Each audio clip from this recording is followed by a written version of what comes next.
ನಮಸ್ತೆ ಸ್ಪರ್ಧಾ ಮಿತ್ರರೇ, ಸ್ಪರ್ಧಾ ಕಣಜ KSP KPSC ಯೂಟ್ಯೂಬ್ ಚಾನಲ್ಗೆ ಮೊದಲಿಗೆ ತಮಗೆ ಸ್ವಾಗತ. ಇವತ್ತಿನ ಈ ಒಂದು ತರಗತಿಯಲ್ಲಿ ಕಂಪ್ಯೂಟರ್ GK ಪಾರ್ಟ್ 2ಗೆ ಸಂಬಂಧಿಸಿದಂತೆ ಟಾಪ್ 15 MCQ ಪ್ರಶ್ನೋತ್ತರಗಳು ಮತ್ತು ಅದರ ವಿವರಣೆಯನ್ನು ನೋಡೋಣ. ಈ ಹಿಂದಿನ ತರಗತಿಯಲ್ಲಿ ಕಂಪ್ಯೂಟರ್ ಜ್ಞಾನಕ್ಕೆ ಸಂಬಂಧಿಸಿದಂತೆ 10 ಪ್ರಶ್ನೋತ್ತರಗಳನ್ನು ವಿಶ್ಲೇಷಣಾ ರೂಪದಲ್ಲಿ ನೋಡಿರ್ತೀವಿ. ಸೊ ಅದರ ಮುಂದುವರೆದ ಕ್ಲಾಸ್ ಇದಾಗಿರುತ್ತದೆ. ಸೊ ಇನ್ನೂ ಯಾರಾದರೂ ಕೂಡ ನಮ್ಮ ಚಾನಲನ್ನು ಸಬ್ಸ್ಕ್ರೈಬ್ ಮಾಡಿಲ್ಲಪ್ಪ ಅಂತಂದರೆ ಈ ಕೂಡಲೇ ಸ್ಪರ್ಧಾ ಕಣಜ KSP KPSC ಯೂಟ್ಯೂಬ್ ಚಾನಲನ್ನು ಸಬ್ಸ್ಕ್ರೈಬ್ ಮಾಡ್ಕೊಳ್ಳಿ. ಈ ಒಂದು ಮಾಹಿತಿ ಮುಂಬರುವ ಸಿವಿಲ್, DAR ಮತ್ತು CAR ಪೊಲೀಸ್ ನೇಮಕಾತಿಗಳ ಪರೀಕ್ಷೆಗೆ ಉಪಯುಕ್ತವಾಗುವ ನಿಟ್ಟಿನಲ್ಲಿ ಈ ಒಂದು ತರಗತಿಯನ್ನು ನೋಡೋಣ. ಸೊ ಇನ್ನು ಈ ತರಗತಿಗಳನ್ನು ನಿಮ್ಮ ಸ್ಪರ್ಧಾ ಮಿತ್ರರಿಗೂ ಶೇರ್ ಮಾಡಿ. ಎಸ್ಪೆಷಲಿ ಪೊಲೀಸ್ ಸ್ಪರ್ಧಾತ್ಮಕ ತಯಾರಿ ನಡೆಸುತ್ತಿರುವಂಥ ಸ್ಪರ್ಧಾ ಮಿತ್ರರಿಗೆ ಶೇರ್ ಮಾಡಿ. ಯಾಕಂದರೆ ಈ ಹಿಂದಿನ ಪೊಲೀಸ್ ಪರೀಕ್ಷೆ ನೇಮಕಾತಿಗಳ ಪರೀಕ್ಷೆಯಲ್ಲಿ ಏನು ಮಾಡಿರ್ತಾರಪ್ಪ ಅಂತಂದ್ರೆ ಕಂಪ್ಯೂಟರ್ಗೆ ಸಂಬಂಧಿಸಿದಂತೆ 1-2 ಅಂಕಗಳು ಬಂದೇ ಬರ್ತವೆ. ಸೊ ಹಾಗಾಗಿ ಆ ಒಂದು ನಿಟ್ಟಿನಲ್ಲಿ ಯಾವ ರೀತಿಯ ಪ್ರಶ್ನೋತ್ತರಗಳನ್ನು ಪೊಲೀಸ್ ಸ್ಪರ್ಧಾತ್ಮಕ ಪರೀಕ್ಷೆಗಳಲ್ಲಿ ಕೇಳ್ತಾರೆ ಮತ್ತು ಯಾವ ರೀತಿಯ ಪ್ರಶ್ನೋತ್ತರಗಳು ಈ ಹಿಂದೆ ಪೊಲೀಸ್ ಪರೀಕ್ಷೆಯಲ್ಲಿ ಕೇಳಿರ್ತಾರೆ, ಆ ಎಲ್ಲ ಪ್ರಶ್ನೋತ್ತರಗಳು ಇಲ್ಲಿವೆ. ಸೊ ಹಾಗಾಗಿ ಈ ವಿಡಿಯೋವನ್ನು ದಯವಿಟ್ಟು ಸ್ಕಿಪ್ ಮಾಡದೆ ಸಂಪೂರ್ಣವಾಗಿ ನೋಡಿ. ಸೊ ಹಾಗಿದ್ರೆ ಜಾಸ್ತಿ ಹೊತ್ತು ತಡ ಮಾಡೋದು ಬೇಡ. ಇವತ್ತಿನ ಈ ಒಂದು ತರಗತಿಯಲ್ಲಿ ಕಂಪ್ಯೂಟರ್ಗೆ ಸಂಬಂಧಿಸಿದ ಪ್ರಶ್ನೋತ್ತರಗಳು ಯಾವ ರೀತಿಯಲ್ಲಿದ್ದಾವೆ ಅನ್ನೋದನ್ನು ನೋಡ್ಕೊಂಡು ಬರೋಣ. ಕ್ವೆಶ್ಚನ್ ನಂಬರ್ 1 ಹೀಗಿದೆ: CPU ಪೂರ್ಣ ರೂಪ ಅಥವಾ ವಿಸ್ತೃತ ರೂಪ ಏನು ಅಂತ ಕೇಳಿದಾರೆ. ಆಪ್ಷನ್ಸ್ ಹೀಗಿದೆ. Option A central program unit, B control processing unit, C central processing unit, D computer personal unit. ಸರಿಯಾದ ಉತ್ತರ option C central processing unit ಸರಿಯಾದ ಉತ್ತರವಾಗಿದೆ. ಇದನ್ನು CPU ಅಥವಾ ಕಂಪ್ಯೂಟರ್ನ ಮೆದುಳು ಎಂದು ಯಾವುದಕ್ಕೆ ಕರೀತಾರಪ್ಪ ಅಂತಂದರೆ CPU ಅನ್ನು ಕಂಪ್ಯೂಟರ್ನ ಮೆದುಳು ಎಂದು ಕರೆಯಲಾಗುತ್ತದೆ.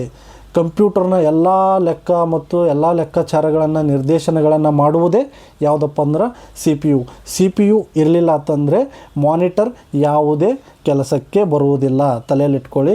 ಹಾಗಾಗಿಯೇ ಕಂಪ್ಯೂಟರ್ನ ಮೆದುಳು ಎಂದು CPUಗೆ ಕರೆಯಲಾಗುತ್ತದೆ. ನೀವು ಏನೇ ಡೇಟಾ ಸ್ಟೋರೇಜ್ ಮಾಡಬೇಕಾಗಿತ್ತು ಅಂತಂದರೂ, ಏನೇ ಒಂದು ವಿಷಯ ಆಗಿರ್ಬೋದು, ಯಾವುದೇ ಒಂದು ವರ್ಕ್ ಮಾಡಬೇಕಾಗಿತ್ತು ಅಂತಂದ್ರೆ CPU ಖಂಡಿತವಾಗಿ ಇರಲೇಬೇಕು. ಮುಂದಿನ ಪ್ರಶ್ನೆ ಹೀಗಿದೆ: WWನ ಪೂರ್ಣ ರೂಪ ಅಥವಾ ವಿಸ್ತೃತ ರೂಪ ಏನಂತ ಕೇಳಿದಾರೆ. ಆಪ್ಷನ್ಸ್ ಹೀಗಿದೆ: world wide web, B world web wide, C web world wide, D wide world web. ಸರಿಯಾದ ಉತ್ತರ option A world wide web. ಇದನ್ನು 1989ರಲ್ಲಿ ಟಿಮ್ ಬರ್ನರ್ಸ್-ಲೀ ಎಂಬುವರು ಕಂಡುಹಿಡಿತಾರೆ. WW ಅನ್ನೋದನ್ನು ಯಾರು ಕಂಡುಹಿಡಿತಾರಪ್ಪ ಅಂತಂದ್ರೆ 1989ರಲ್ಲಿ ಟಿಮ್ ಬರ್ನರ್ಸ್-ಲೀ ಎಂಬುವರು ಇದನ್ನು ಕಂಡುಹಿಡಿಯುತ್ತಾರೆ. ಇಂಟರ್ನೆಟ್ನಲ್ಲಿರುವ ಎಲ್ಲ ವೆಬ್ಸೈಟ್ಗಳ ವೆಬ್ ಪೇಜ್ಗಳ ಜಾಲವೇ ಏನಂತಂದರೆ WW. ನಾವೇನೇ ಒಂದು ಸರ್ಚ್ ಮಾಡಬೇಕಾದ್ರೆ ಇದನ್ನು ಹಾಕ್ತೀವಿ. ಸೊ ಹಾಗಾಗಿ ಇದರ ಎಲ್ಲ ಇಂಟರ್ನೆಟ್ ಎಲ್ಲ ವೆಬ್ಸೈಟ್ಗಳ ಜಾಲವೇ ಅದನ್ನು WW ಎಂದು ಕರೆಯಲಾಗುತ್ತದೆ. ಇಂಟರ್ನೆಟ್ಟೇ ಬೇರೆ, WW ಬೇರೆ, ನೆನಪಿರಲಿ. URLನ ಪೂರ್ಣ ರೂಪ ಏನಂತ ಕೇಳಿದ್ದಾರೆ. ಕ್ವೆಶ್ಚನ್ ನಂಬರ್ 3 URLನ ಪೂರ್ಣ ರೂಪ ಅಂದರೆ ನೀವು ಒಂದು ಇಂಟರ್ನೆಟ್ ಪೇಜ್ಗೆ ಹೋದ್ಮೇಲೆ ಒಂದು ಸರ್ಚ್ ಬಾರ್ ಇರುತ್ತೆ. ಆ ಸರ್ಚ್ ಬಾರಲ್ಲಿ URL ಅನ್ನೋದು ಕಂಪಲ್ಸರಿ ಇದ್ದೇ ಇರುತ್ತೆ, ನೀವು ಗಮನ ಹರಿಸಿರಬೇಕು. ಸೊ ಅದರ ಆಪ್ಷನ್ಸ್ ಹೀಗಿದೆ: universal resource link, B uniform resource locator, C United resource language, D unique reference link. ಸರಿಯಾದ ಉತ್ತರ uniform resource locator option B ಸರಿಯಾದ ಉತ್ತರವಾಗಿರುತ್ತದೆ. URL ಎಂದರೆ ಅದು ಒಂದು ವೆಬ್ಸೈಟ್ನ ವಿಳಾಸ ಅಷ್ಟೇ. ಉದಾಹರಣೆ ನೀವು HTTPS ಅಂತ ಹಾಕಿರ್ತೀರಿ, ಅದು URL ರೂಪದಲ್ಲೇ ಇರುತ್ತದೆ. ಸೊ ಹಾಗಾಗಿ ಅದು ಒಂದು ವೆಬ್ಸೈಟ್ನ ವಿಳಾಸವಾಗಿರುತ್ತದೆ. ಮುಂದಿನ ಪ್ರಶ್ನೆ ಹೀಗಿದೆ: PDFನ ಪೂರ್ಣ ರೂಪ ಏನಂತ ಕೇಳಿರ್ತೀರಿ. ನೀವು ಸರ್ವೇ ಸಾಮಾನ್ಯವಾಗಿ ಕೇಳಿರ್ತೀರಿ, ಪೊಲೀಸ್ ಪರೀಕ್ಷೆಗಳಲ್ಲೂ ಈ ಹಿಂದೆ ಇದರ ಬಗ್ಗೆ ಕೇಳಿರ್ತಾರೆ. PDFನ ಪೂರ್ಣ ರೂಪ ಯಾವುದೋ ಒಂದು ಮೊಬೈಲ್ಗೆ ವಾಟ್ಸಪ್ ಮೂಲಕ ಒಂದು PDF ಹಾಕಿ ಅಂತ ಹೇಳ್ತೀರ. ಆ ಪಿ ಡಿ ಎಫ್ನ ವಿಸ್ತೃತ ರೂಪ ಗೊತ್ತಿರಲ್ಲ ಕೆಲವೊಬ್ಬರಿಗೆ, ಸುಮಾರು ಜನಕ್ಕೆ ಆ ಪಿ ಡಿ ಎಫ್ನ ಪೂರ್ಣ ರೂಪ ಆಗಿರ್ಬೋದು, ವಿಸ್ತೃತ ರೂಪ ಆಗಿರ್ಬೋದು ಗೊತ್ತಿರಲ್ಲ. ಸೊ ಕನ್ಫ್ಯೂಸ್ ಆಗೋದು ಬೇಡ. ಇದು ಪೊಲೀಸ್ ಸ್ಪರ್ಧಾತ್ಮಕ ಪರೀಕ್ಷೆಯಲ್ಲಿ ಕೇಳಬಹುದಾದಂಥ ಪ್ರಶ್ನೆ ಆಗಿರುತ್ತದೆ. ಆಪ್ಷನ್ಸ್ ಹೀಗಿದೆ: print document file, B portable document format, C public data file, D personal document format. Option B ಸರಿಯಾದ ಉತ್ತರ ಆಗಿರುತ್ತದೆ, ಪೋರ್ಟೇಬಲ್ ಡಾಕ್ಯುಮೆಂಟ್ ಫಾರ್ಮೆಟ್. ಈ ಪಿ ಡಿ ಎಫನ್ನು ಯಾವ ಕಂಪನಿ ಅಭಿವೃದ್ಧಿಪಡಿಸ್ತದಪ್ಪ ಅಂತಂದ್ರೆ ಅಡೋಬ್ ಕಂಪ್ನಿ. ಕಂಪ್ಯೂಟರ್ನಲ್ಲಿ ಬರುವಂಥ ಎಲ್ಲ ಪಿ ಡಿ ಎಫ್ಗಳ ಫಾರ್ಮೆಟ್ ಎಲ್ಲಿರುತ್ತಪ್ಪ ಅಂತಂದ್ರೆ ಅಡೋಬ್ ಕಂಪ್ನಿಯವರೇ ಅದನ್ನು ಅಭಿವೃದ್ಧಿಪಡಿಸಿದ್ದಾರೆ. ಯಾವುದೇ ಕಂಪ್ಯೂಟರ್ ಮೊಬೈಲ್ನಲ್ಲಿ ಫಾಂಟ್ ಲೇಔಟ್ ಬದಲಾಗದೆ ಒಂದೇ ರೀತಿ ಕಾಣುವ ಫೈಲ್ ಫಾರ್ಮೆಟ್ ಅಂತಾರೆ ಅದು ಪಿ ಡಿ ಎಫ್ ಆಗಿರುತ್ತದೆ. ಮುಂದಿನ ಪ್ರಶ್ನೆ ಹೀಗಿದೆ, ಆಗಲೇ ಕೇಳಿದೆ HTTP ಅಲ್ಲಿ ಸರ್ಚ್ ಬಾರಲ್ಲಿ ಕೇಳಬೇಕಾದ್ರೆ ಅದು HTTP ಅನ್ನೋದು ಏನಂತೇಳಿ ಗೊತ್ತಾಗೋದಿಲ್ಲ ಅಂಥೇಳಿ.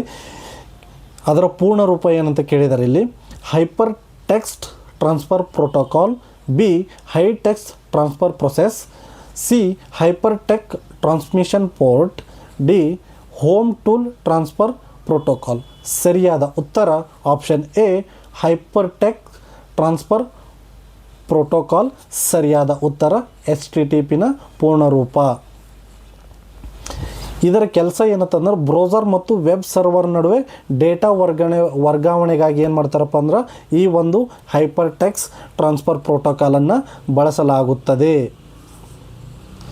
ಬ್ಯಾಂಕಿಂಗ್ ಸೈಟ್ಗಳಲ್ಲಿ HTTPS ಅನ್ನುವುದು ಕಡ್ಡಾಯವಾಗಿರುತ್ತದೆ, ನೆನಪಿನಲ್ಲಿ ಇಡುವ ಅಂಶ.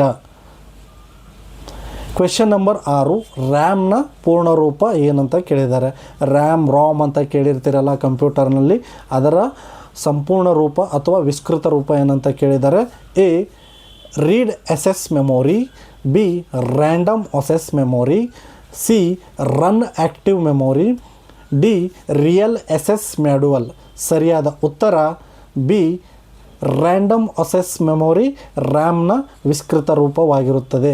ರ್ಯಾಮ್ ಎನ್ನುವುದು ಏನಪ್ಪ ಅಂತಂದ್ರೆ ಅದು ತಾತ್ಕಾಲಿಕ ಮೆಮೊರಿ ಆಗಿರುತ್ತದೆ.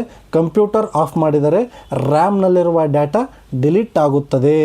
ಇದಕ್ಕೆ ವಾಲಿಟಿ ಮೆಮೊರಿ ಎನ್ನುತ್ತಾರೆ. ರಾಮ್ ಇದಕ್ಕೆ ವಿರುದ್ಧ, ರ್ಯಾಮೇ ಬೇರೆ ರಾಮೇ ಬೇರೆ. ಅದು ರ್ಯಾಂಡಮ್ ಅಸೆಸ್ ಮೆಮೊರಿ, ಅದು ರೀಡ್ ಓನ್ಲಿ ಮೆಮೊರಿ, ಇದು ರ್ಯಾಂಡಮ್ ಅಸೆಸ್ ಮೆಮೊರಿ. ಇದು ಸಂಪೂರ್ಣವಾಗಿ ತದ್ವಿರುದ್ಧವಾಗಿರುತ್ತವೆ. ಕ್ವೆಶ್ಚನ್ ನಂಬರ್ 7, ಸಿಮ್ನ ಪೂರ್ಣ ರೂಪ ಏನು ಅಂತ ಕೇಳಿದ್ದಾರೆ. ಇದು PSIಯಲ್ಲಿ ಕೇಳಿದ್ದಾರೆ ಮತ್ತು PCಯಲ್ಲೂ ಈ ಪ್ರಶ್ನೋತ್ತರಗಳನ್ನು ಕೇಳಿರ್ತಾರೆ. ನಿನ್ನ ಗಮನದಲ್ಲಿಟ್ಕೊಳ್ಳಿ. A subscriber identity module, B system information manager, C secure internet module, D service identity machine. SIM ನಾವು ಪ್ರತಿನಿತ್ಯ ಬಳಸುವ ಸಿಮ್ನ ವಿಸ್ತೃತ ರೂಪ ಯಾರಿಗೂ ಗೊತ್ತಿರೋದಿಲ್ಲ. 90% ಜನಕ್ಕೆ ಸಿಮ್ ಅನ್ನೋದೇ ಗೊತ್ತಿರುತ್ತೆ, ಅದರ ವಿಸ್ತೃತ ರೂಪ ಏನು ಅನ್ನೋದು ಗೊತ್ತಿರೋದಿಲ್ಲ. ಇದು ಸ್ಪರ್ಧಾತ್ಮಕ ಪರೀಕ್ಷೆಗಳಲ್ಲಿ ಕೇಳಬಹುದಾದಂಥ ಪ್ರಶ್ನೆ. ಸೊ ಸರಿಯಾದ ಉತ್ತರ option A subscriber identity module. ಮೊಬೈಲ್ನಲ್ಲಿ ಹಾಕುವ ಸಿಮ್ ಕಾರ್ಡ್ ನಿಮ್ಮ ಫೋನ್ ನಂಬರ್, ನೆಟ್ವರ್ಕ್ ವಿವರಗಳನ್ನು ಸಂಗ್ರಹಿಸುತ್ತದೆ. ಇದರಿಂದಲೇ ನಿಮಗೆ ಕಾಲ್, ನೆಟ್ ಎಲ್ಲವನ್ನು ಕಳಿಸಲಾಗುತ್ತದೆ.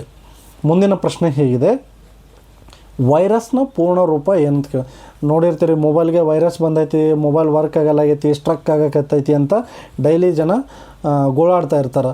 ಸೊ ಅದರ ವಿಸ್ತೃತ ರೂಪ ಯಾರಿಗೂ ಗೊತ್ತಿರಲ್ಲ. ವೈರಸ್ ಅನ್ನುವುದು ಏನು ಎಂಬುದು ಯಾರಿಗೂ ಗೊತ್ತಿರೋಂಗಿಲ್ಲ. ಆಪ್ಷನ್ಸ್ ಹೀಗಿದೆ: vital information resource under seize, B virtual information for user system, C very important resource used system, D visual input reading under system. ವೈರಸ್ನ ಪೂರ್ಣ ರೂಪ ಏನಪ್ಪ ಅಂತಂದ್ರೆ ಆಪ್ಷನ್ ಎ ಸರಿಯಾದ ಉತ್ತರ vital information resource under seize. Virus ಒಂದು ಹಾನಿಕಾರಕ program ಆಗಿರುತ್ತೆ. ಇದು ನಿಮ್ಮ ಫೈಲ್ ಡಿಲೀಟ್ ಮಾಡಬಹುದು ಅಥವಾ ಡೇಟಾವನ್ನೇ ಕದಿಯಬಹುದು. ಹಾಗಾಗಿ ಮೊಬೈಲ್ ಮತ್ತು ಕಂಪ್ಯೂಟರ್ಗಳಲ್ಲಿ ಆ್ಯಂಟಿ ವೈರಸ್ಗಳ ಆ್ಯಪ್ಗಳನ್ನು ಬಳಸಲಾಗುತ್ತದೆ. ಮುಂದಿನ ಪ್ರಶ್ನೆ ಹೀಗಿದೆ, ವೈಫೈನ ಪೂರ್ಣ ರೂಪ ಏನು ಅಂತ ಕೇಳಿದ್ದಾರೆ. ಇವು ಕ್ವೆಶನ್ಗಳೆಲ್ಲ ಈಸಿ ಅನ್ನಿಸ್ಬೋದು, ಆದರೆ ಎಕ್ಸಾಮ್ನಲ್ಲಿ ಕೂತಾಗ ಏನು ಅನ್ನಿಸ್ತವೆ ಅಂದ್ರೆ ಇವೇ ದೊಡ್ಡ ತಲೆನೋವಾಗಿ ಪರಿಣಮಿಸ್ತವೆ. ಯಾಕಂದ್ರೆ ಅವು ಡೈಲಿ ಯೂಸ್ ಮಾಡ್ತಾ ಇರ್ತೀವಿ, ಅದ್ರ ಬಗ್ಗೆ ನಮಗೆ ಗೊತ್ತಿರಂಗಿಲ್ಲ. ಯಾಕಂದ್ರೆ ಅದ್ರ ಬಗ್ಗೆ ನಾವು ತಿಳ್ಕೊಳಕ್ಕೆ ಹೋಗಿರಲ್ಲ. ವೈಫೈ ಅಂದ್ರೇನು, ಸಿಮ್ ಅಂದ್ರೇನು, HTTPS ಅಂದ್ರೇನು, ಇದ್ರ ಬಗ್ಗೆ CPU ಅಂದ್ರೇನು, ಇದ್ರ ಬಗ್ಗೆ ಜಾಸ್ತಿ ಎಲ್ಲರೂ ಕಾಮನಾಗಿ ಕರಿತಾ ಇರ್ತಾರೆ, ನಾವು ಕಾಮನಾಗಿ ಕರ್ಕೊಂಡೇ ಹೋಗಿರ್ತೀವಿ. ಸೊ ಅದ್ರ ವಿಸ್ತೃತ ರೂಪ ಕೇಳಿದಾಗ ನಮ್ಗೆ ಹೇಳಕ್ಕೆ ಬರೋಂಗಿಲ್ಲ, ಆಪ್ಷನ್ಗಳು ಕೊಟ್ಟರು ನಮಗೆ ಹೇಳಕ್ಕೆ ಬರೋಂಗಿಲ್ಲ. ಅಂಥದ್ದಾಗ ಇದ್ರ ಬಗ್ಗೆ ಜಾಸ್ತಿ ಗಮನ ಹರಿಸ್ಬೇಕಾಗುತ್ತೆ. A wireless fire, B wireless fidelity, C wire filter, B wide fibre. ಸರಿಯಾದ ಉತ್ತರ ಆಪ್ಷನ್ ಬಿ ವೈರ್ಲೆಸ್ ಫಿಡಿಲಿಟಿ ಅನ್ನುವುದು ವೈಫೈನ ಸಂಪೂರ್ಣ ರೂಪ ಅಥವಾ ವಿಸ್ತೃತ ರೂಪ ಆಗಿರುತ್ತದೆ. ವೈಫೈ ಎನ್ನುವುದು ವೈರ್ ಇಲ್ಲದೆ ಇಂಟರ್ನೆಟ್ ಸಂಪರ್ಕವನ್ನು ಕಲ್ಪಿಸಲಾಗುವ ಒಂದು ವಿಧಾನ. ಯಾವುದೇ ವೈರ್ ಹಚ್ಚದೆ ಒಂದರಿಂದ ಇನ್ನೊಂದು ಮೊಬೈಲ್ಗಾಗಿರ್ಬೋದು, TV ಕನೆಕ್ಟ್ ಮಾಡೋದಾಗಿರ್ಬೋದು, ಅಥವಾ ಇನ್ನೊಂದು ಸಿಸ್ಟಮ್ ಕನೆಕ್ಟ್ ಮಾಡೋದಾಗಿರ್ಬೋದು, ಇದು ವೈಫೈನ ಮುಖ್ಯ ಕೆಲಸವಾಗಿರುತ್ತೆ. ಇದನ್ನು 1997ರಲ್ಲಿ ಕಂಡುಹಿಡಿಯಲಾಯಿತು. ಮುಂದಿನ ಪ್ರಶ್ನೆ, USB ಪೂರ್ಣ ರೂಪ ಏನು?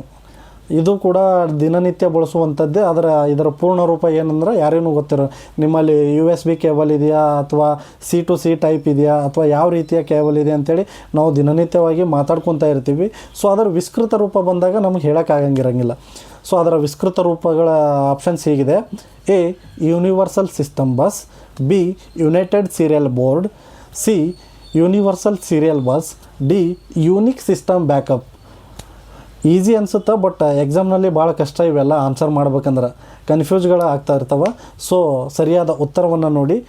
USB ಪೂರ್ಣ ರೂಪ option number C universal serial bus.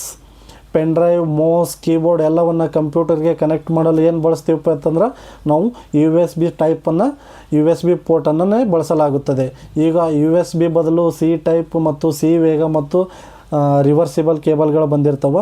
So ಅತಿ ಹೆಚ್ಚಾಗಿ ಬಳಸುವಂಥದ್ದು ಯಾವುದಪ್ಪ ಅಂತಂದ್ರೆ ನಾವು C ಟೈಪ್, ಇದು USB ಪೋರ್ಟಲನ್ನು USB ವೈರ್ಗಳನ್ನಾಗಿರ್ಬೋದು, USB ಪೋರ್ಟ್ಗಳನ್ನು ಜಾಸ್ತಿ ಬಳಸಲಾಗುತ್ತದೆ. ಸೊ ಇದಾಗಿತ್ತು ಸ್ಪರ್ಧಾ ಮಿತ್ರರೇ ಇವತ್ತಿನ ಒಂದು ಮಾಹಿತಿ. ಇವೆಲ್ಲ ಒಂದು ಮಾಹಿತಿಗಳು ಮುಂಬರುವ CAR ಮತ್ತು ಸಿವಿಲ್ ಪೊಲೀಸ್ ನೇಮಕಾತಿಗಳಿಗೆ ಉಪಯುಕ್ತವಾಗುವ ನಿಟ್ಟಿನಲ್ಲಿರ್ತವೆ.